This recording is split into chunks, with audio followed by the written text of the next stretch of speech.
Imagine that tonight, before you fall asleep, someone hands you a book about your entire life. Every decision, every success, every regret, every mistake, every opportunity you missed, every person you trusted, every person you shouldn't have trusted, everything is inside. Curious, you flip through the pages and suddenly you find it. The moment. The single decision that changed everything. The relationship that broke your heart. The job you shouldn't have taken. The opportunity you were too afraid to chase. The investment that failed. The dream you abandoned. And as you read those pages, a strange thought enters your mind. In fact, it probably felt like the best decision available. So what happened? How can something that feels right today become tomorrow's biggest regret?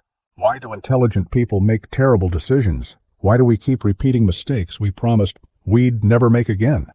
And why does the human brain, arguably the most sophisticated object in the known universe, struggle with choices that seem obvious in hindsight? The answer reveals something fascinating. Because the human brain was never designed to make perfect decisions. It was designed to survive. And survival and wisdom are not always the same thing. The greatest illusion. Most people believe they are rational. We like to think we carefully analyze information, compare options, weigh risks, calculate outcomes, then make logical choices. But that's not what usually happens. In reality, your brain often decides first and explains later. Think about the last major decision you made. Did you truly analyze every possibility? Or did you feel drawn toward one option and then search for reasons to justify it? Most people do the second, because humans are not thinking machines that feel. We're feeling machines that think, and that changes everything. The ancient brain living inside you, to understand modern mistakes, we need to understand ancient survival. Imagine living 50,000 years ago.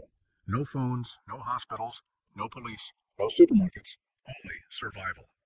Every day could be your last. One bad choice could mean starvation. One mistake could mean becoming lunch for a predator. In that environment, speed mattered more than accuracy. A rustle in the bushes, run first. Think later. If it was only the wind, no problem. If it was a predator, you survived.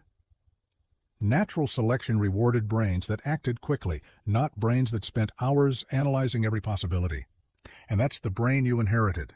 The same brain that helped your ancestors survive. The same brain now choosing careers, relationships. A calm person becomes reckless when angry or involved. A logical person ignores obvious red flags when in love. A cautious person takes absurd risks when desperate. Why? Because emotions evolved long before reason. The emotional brain is older, faster, more powerful. When emotions become intense, logic doesn't disappear. It simply loses influence.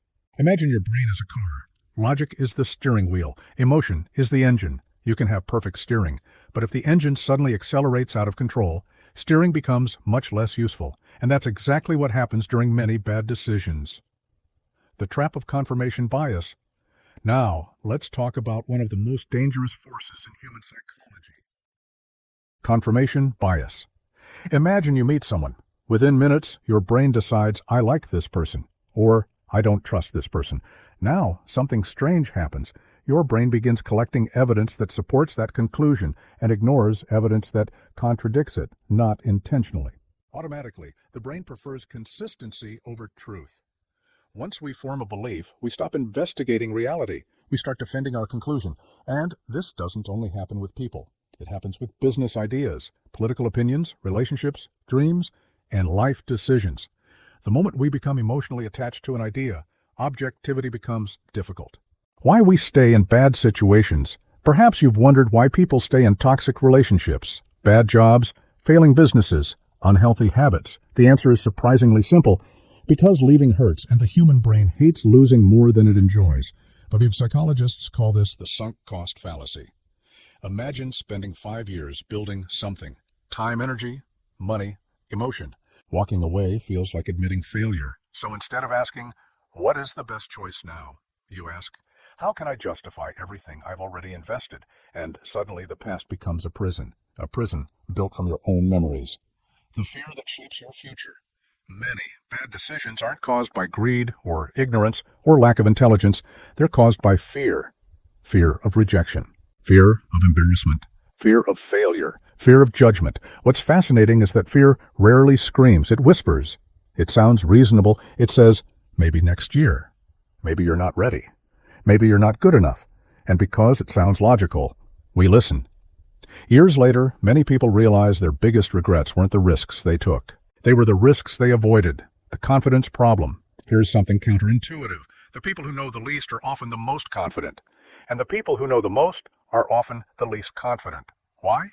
Because beginners see simplicity, experts see complexity. The more you learn, the more you realize how much you don't know. But confidence feels good. And because confidence feels convincing, we often mistake it for competence. This is why people follow confident leaders, trust confident predictions, and make confident mistakes. Reality doesn't care how confident you are. It only cares whether you're right, why your future self feels like a stranger. Imagine two rewards. A small reward today, or a much bigger reward 1 year from now. Logically, the future reward may be better. Yet, many people choose the immediate reward. Why? Because the brain struggles to connect with its future self. Your future self feels abstract.